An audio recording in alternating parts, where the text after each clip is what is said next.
السلام علیکم۔ شاباش آ صدف کے چنا پرورت گوہر، آبا از مکرم و ابنا عزیز تر۔ ناظرین اکرام، ربیع الاول کا مہینہ شروع ہو چکا ہے۔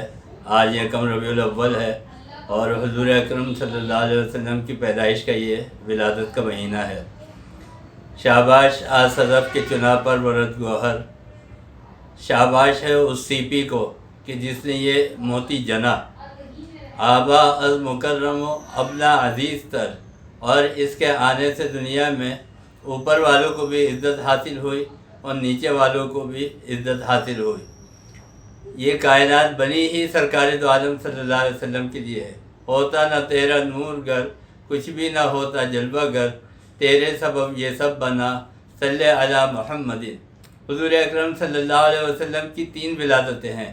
ایک ولادت حضور اکرم صلی اللہ علیہ وسلم کی وہ بشری ولادت ہے، اس کو بشری ولادت کہا جاتا ہے۔ دوسری ولادت حضور اکرم صلی اللہ علیہ وسلم کی نبوی ولادت ہے، جب حضور اکرم صلی اللہ علیہ وسلم کے اوپر نبوت کے لیے وحی نازل ہوئی۔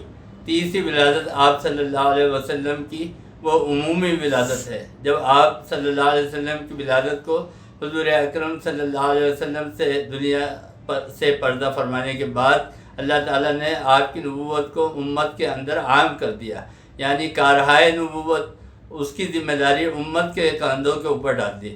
حضور اکرم صلی اللہ علیہ وسلم کی زندگی سارا قرآن ہے، یعنی جو کچھ قرآن کے اندر ہے وہ حضور اکرم صلی اللہ علیہ وسلم کی سیرت ہے، اور جو حضور اکرم صلی اللہ علیہ وسلم کی سیرت ہے وہی قرآن ہے۔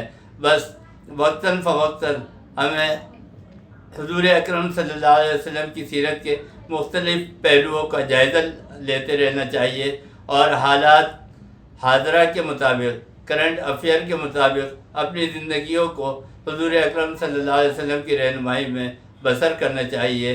اللہم ارنا الحق حقا وارزقنا اتباعہ وارنا الباطل باطلا وارزقنا اجتنابہ، وصلی اللہ تعالی علی خیر خلقہ محمد وآلہ واصحابہ اجمعین برحمتک یا رحمن۔